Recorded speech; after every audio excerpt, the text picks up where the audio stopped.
वीर दो तरह से निकलता है। एक तो जो घातक है वो उसी के शरीर से निकलेगा जिसने हस्तमैथुन किया है, या गंदी क्रियाएं करके बच्चापन से ही वीर को नष्ट किया है। जैसे 12-13 वर्ष की अवस्था है और उस अवस्था से आप अपने कुसंग के कारण वीर का नाश कर रहे हैं, तो कुछ वर्षों तक हस्तमैथुन करने वाला या अन्य गंदी चेष्टा करने वाला ये नहीं जान पाता है कि इसके द्वारा मेरी हानि हो रही, वो नहीं समझ पाता, क्योंकि जीवनी शक्ति भगवान अपनी तरफ से देते हैं। वो बिल्कुल ना खाए और हस्तमैथुन करे तो भी उसको समझ में नहीं आएगा। कुछ समय के बाद जब उसकी स्थायी जीवनी शक्ति से क्षीण होना प्रारंभ हो जाएगा, तब उसे वो लक्षण जो हस्तमैथुन करने से नाश ऐसे उस प्रसंग में बताया गया, वो लक्षण उसके जीवन में उत्पन्न होने लगे। अब यदि वो किसी संग के प्रभाव से हस्तमैथुन बंद कर देता है तो उसका वीरपात होगा। अगर वो 3 दिन में वीरपात करता रहा है तो 3 दिन में वीरपात होगा, पक्का होगा, क्योंकि उसका अभ्यास बन गया है। अगर आप ठीक नियम से चलेंगे तो 6 महीना लगेंगे आपको उसको कवर करने में, 6 महीना लगेंगे। और अगर आपने प्रमाद स्थिति की, वो तो निकल ही जाता है, फिर हमको करने से क्यों मना किया जाता है? तो आप देख लेना कुछ समय बाद आपकी हालत बहुत गंभीर हो जाएगी, जो आप बता भी नहीं पाएंगे किसी से। क्या गंभीर हो जाएगी? आप ऐसे ही साधारण क्रियाओं में ब्रह्मचर्यहीन हो जाएंगे। तो जो नव युवक जन है, साधक जन है, वीरपात में यदि उनका कोई स्मरण नहीं रहा और वीरपात हो रहा तो घबराने की जरूरत नहीं। और यदि स्वप्न में आपने स्त्री आदि का संयोग देखा, या कोई ऐसी घर्षण आदि क्रिया हुई, या कोई ऐसी कामोत्तेजना जनित और फिर आपका वीरपात होता है, तो आपके गंदे विचार और पूर्वाभ्यास के कारण होता है। यह बहुत ही गंदी बीमारी है जो आपको अंदर ही अंदर खोखला करती जाएगी। पहली बात, इस स्वप्न दोष से निकलने के लिए हस्तमैथुन को पूर्णतया बंद कर दिया जाए। अगर आप सदगृहस्थ भी हो चुके हैं तो कुछ महीने के लिए आप अखंड ब्रह्मचर्य का नियम लें, जब तक आपका वीरपात होना ठीक ना हो जाए।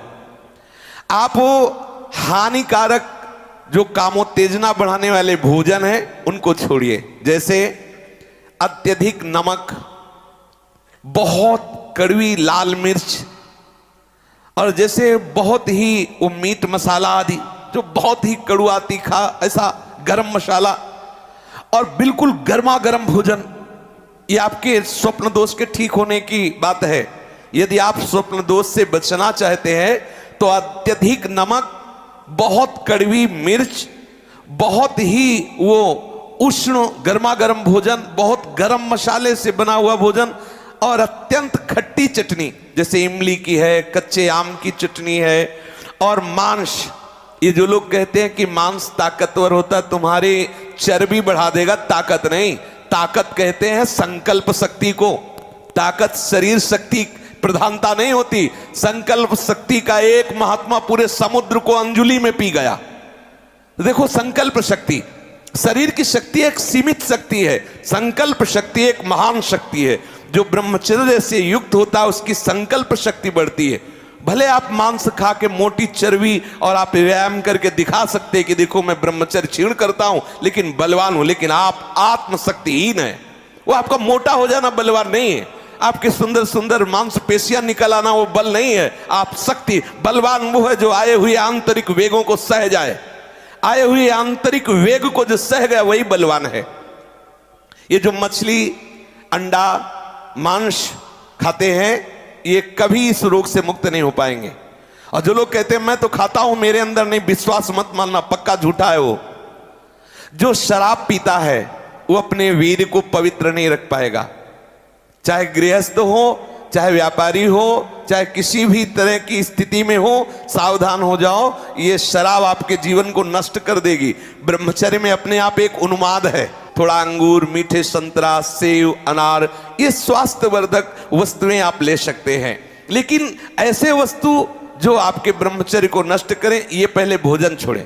ध्यान दीजिए, आप पहले ऐसे व्यक्ति का संग छोड़ें जो हस्तमैथुन कराने के लिए उत्साहित करे, या जो गंदे आचरण में, चाहे वो स्त्री साधक हो या पुरुष साधक, दोनों सावधान। ये रोग एक में ही नहीं होता, ये रोग दोनों शरीरधारियों में होता है। कामोत्तेजना दोनों को आती है, गंदे संग के कारण दोनों साधक गंदी आचरण कर बैठते हो, दोनों इस रोग से पीड़ित होते। पुरुष तो इस रोग को प्रकट कर देता है, माताएं बहनें इस रोग को प्रकाशित नहीं कर पाती, लेकिन पीड़ित होती है इस रोग से। यदि सावधान उपासक न चले तो चाहे स्त्री शरीर हो चाहे पुरुष शरीर, उसको कष्ट होता है।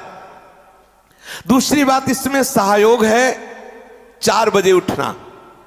ये जो लोग सुबह 8 बजे तक 9 बजे तक सोते रहते हैं और सोचते रहते हैं कि हम ब्रह्मचर्य रह पाएंगे या स्वप्न दोष से निकल पाए, कभी नहीं हो सकता। भगवान सूर्य जब उदय होते हैं तो आपकी आत्मशक्ति नष्ट होने लगती है। यदि आप उठ करके उनका स्वागत न करें, अर्घ्य न दें, प्रणाम न करें, जग कर भगवान नाम जप न करें। 4 बजे से 6 बजे तक का समय पूरे 24 घंटे के लिए पावर वाला समय है। यदि उस समय आप सो रहे हैं तो वो हमारी बात भी न सुने, वो इस काबिल नहीं कि इसको धारण कर सके। जो सुबह 4 बजे से 6 बजे तक सोएगा वो ब्रह्मचारी रह ही नहीं सकता पक्का। कुछ लोगों को लगता है कि 1-2 बजे ही स्वप्न दोष हो जाता है, 4 बजे की आवश्यकता नहीं। तुमने गलत आदतें की, तुमने अपनी नस नाड़ियों को इतनी घर्षण शक्ति से कमजोर कर लिया है कि रोकने की क्षमता नहीं रखी। तो आपको उदास नहीं होना, ऐसा भोजन छोड़ो, ऐसा संग छोड़ो और 4 बजे जगो। जगने पर तत्काल आप बासी पानी पिए, तांबे के पात्र में रखा हुआ पानी, और 1-2 लीटर पिए। ऐसा ना करें कि आप 1 गिलास में छोटा कस की पीजिए। अगर उल्टी हो जाती तो और अच्छा है, आप पी के तो देखिए। वज्रासन में बैठकर जल पीजिए, फिर थोड़ा टहलिए, सोच जाइए। आप गृहस्थ हो, विरक्त हो, कोई भी हो, अगर आप शुद्ध ब्रह्मचर्य रहना चाहते, स्वप्न दोष से निपटना चाहते, तत्काल व्यायाम कीजिए। 30 मिनट कम से कम। दंड है, बैठक है, और भी आसन है योगियों ने बताए हैं। और फिर 20 मिनट कम से कम प्राणायाम कीजिए, कपालभाति, अनुलोम विलोम आदि जो भी आप सीख पाए। और इसके बाद 30 मिनट तक कोई खान पान ना कीजिए।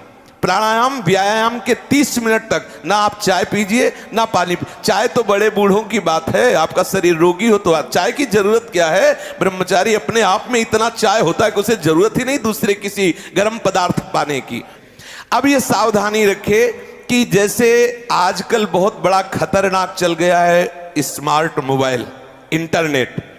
उसमें क्या है कि बहुत से बच्चे विषय आकर्षण के कारण गंदी फिल्में, जिनमें हमारा शास्त्र आदेश करता है किसी भी पक्षी को भोग करते ना देखे। भागवत अन्य शास्त्र भी आदेश करते कोई भी जीव यदि भोग कर रहा हो तो हम ना देखें, और हम मनुष्यों का भोग देखें उसमें, और हम सोचे कि हमारा। आप कोई क्रिया ना करो, केवल गंदे वो भोग संबंधी चित्र देख लो तो आपके मन में जो संस्कार बन रहे हैं, जो कामोत्तेजक भाव बन रहे हैं, वो आपको ब्रह्मचर्य नहीं रहने देंगे। सोते जागते उठते बैठते आपका वीर स्खलित हो जाएगा। ये स्त्री संबंधी, पुरुष संबंधी, भोग संबंधी वार्ता हमारे अंदर संस्कार डालती है और हम समझ नहीं पाते। वो हमारे अंदर ऐसी अग्नि पैदा करती है जिससे वीर शक्ति स्खलित हो जाती है। कभी हम सोच में बैठे लघु शंका में तो सबसे पहले वीर स्खलित हो गया। अब आपको लगेगा कि ये रोग है। रोग नहीं, आपकी गलती है। आपने जो गलत चिंतन किया, क्रिया नहीं की, लेकिन मनोवाह नाड़ी ने संपूर्ण शरीर से वीर को खींच करके वो निकाल दिया। अब निकल जाएगा वो आपके असावधानी के समय। इसलिए आप सावधान रहे। कभी भी कोई ऐसे ग्रंथ को ना पढ़ें जिसमें कामोत्तेजक भाव लिखे हो। हम आहार पर दृष्टि रखें। जैसे हम रात्रि के समय शयन करते हैं तो सावधानी रखें कि शयन के 1 घंटा पहले ही दूध ले लें गर्म। अगर हम गर्म दूध लेके सोएंगे तो निश्चित वीर्यपात हो जाएगा। जब हम जान लें कि हमें कब्ज हो रहा है तो हम सरल औषधि लें। ऐसे कोई चूर्ण न लें जो बहुत कड़े गर्म हो, जो हमें ब्रह्मचर्यहीन कर दे। जैसे आंवला है और वो हर है, बहेड़ा है, त्रिफला का प्रयोग करें। वैसे प्रत्येक साधक को भोजन में 1 आंवले का प्रयोग कर लेना चाहिए, तो कब्ज भी दूर रहेगी और शीतलता भी रहेगी। और आंवला पवित्र भजन में भी सहयोगी होता है और भी स्वादिष्ट भी होता है। आप मीठा आंवला ले सकते हैं, आप खट्टा करके ले। वो आंवला खटाई में भी नहीं आता, खटाई भी है, वो आपके साधन में भी आएगा, कब्ज ना रहने पावे। अगर हमारे शरीर में पेट में कब्ज है तो कब्ज में आंतों में जो जमा हुआ मल है वो ऐसी उत्तेजना पैदा करेगा कि आपका वीर्य स्खलित हो जाएगा। इसलिए कब्ज भी ना होने पावे साधक अगर इन नियमों का पालन करे। और भगवत स्मरण प्रधान है। ब्रह्मचर्य में सबसे प्रधान औषधि है स्मरण। आपकी जो स्मृति कामुक हो गई है उसको बदलिए। अगर आपका चिंतन नहीं बदला तो आप चाहे जितनी औषधियां खा ले, आप ब्रह्मचर्य को संभाल नहीं सकते। औषधि एक सपोर्ट है। यदि आप ब्रह्मचर्य को ठीक करना चाहते हैं, किसी आयुर्वेदिक वैद्य से कुछ दिन के लिए औषधि ले ली, बकाया रोज औषधि नहीं लीजिए। आप रोज ऐसा करें, प्रातः काल उठ करके एक तुलसी की पत्ती ले, जैसे आप नहा धो चुके, एक तुलसी दल लिया, ठाकुर जी के चरणों में चढ़ा दिया, और रात्रि के समय शाम टाइम एक नीम की पत्ती ले, एक पत्ती, और कुछ दिन उसे पाइए। अगर आपको पच जाए तो फिर एक एक बढ़ा दीजिए, 10-10 पत्ती तक जाइए। किसी और औषधि की जरूरत नहीं। हर रोग का निवारण तुलसी की पत्ती और नीम की पत्ती सुबह शाम करने से हो जाए। आप देख लीजिए, ये ज्यादा औषधियों को ना खाए, नहीं तो जब औषधि छोड़ोगे तब कमजोर हो जाओगे। अगर आप बहुत हालत खराब है तो आयुर्वेदिक कुछ ऐसी औषधियां कई महात्माओं ने निकाली है जो आपकी वीर्य को पुष्ट करती है, उनको सहयोग के लिए ले ले। और बकाया चिंतन बदले, कुसंग का त्याग करे, भोजन सात्विक रखे और नींद भर ही सोए।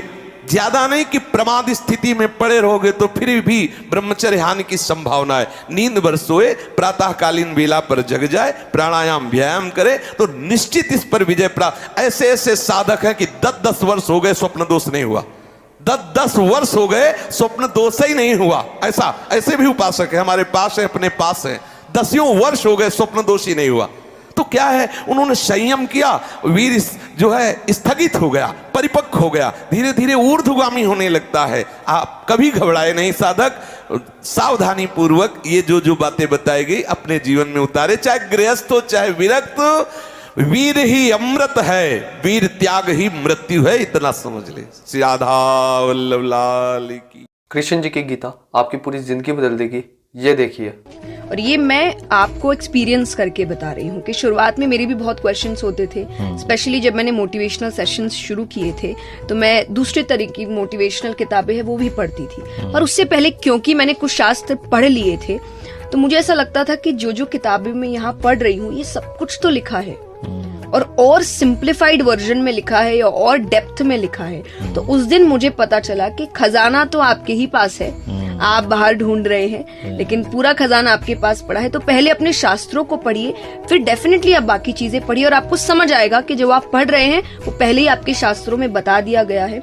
गीता जी में भी यही बताया गया है कि लाइफ कैसे जीना है, माइंडसेट कैसा होना चाहिए। तो एक्चुअली शास्त्र आपको जीवन जीना सिखाते हैं। और ये भगवत गीता जिसने मेरे जीवन को सफल बनाया, ये वही भगवत गीता है जिसके कारण आज मैं बहुत सफल हुआ। तो उनको पता था कि ये गीता वीता पढ़ता रहता है लड़का हमारा, तो मुझे बोलते थे तो जिंदगी में कुछ नहीं करता लेकिन एक अच्छा काम करता है तो गीता जरूर पढ़ता है। मैंने अभी बिल गेट्स को रिसेंटली एक बुक पढ़ते हुए देखा है। क्या आप कल्पना कर सकते हैं कि 10,000 करोड़ US डॉलर की नेट वाला एक इंसान को अभी भी लगता है कि बहुत कुछ सीखना बाकी है। और जिस इंसान की बिल गेट्स किताब पढ़ रहे हैं, क्या वो उनसे ज्यादा अमीर होगा?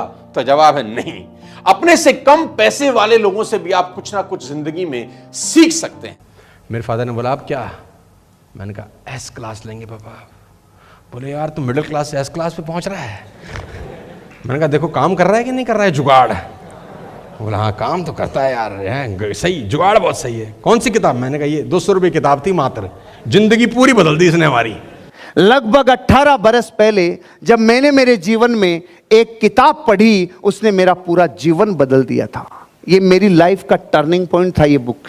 इस दुनिया में जितने लोग अमीर और कामयाब बने हैं उन्होंने किताबें पढ़ी है। इन सभी ने आपको बुक्स पढ़ने की वैल्यू बताई है और इसी को देखते हुए हमने आपके लिए एक बुक बनाई है। ये बुक PDF फॉर्मेट में है।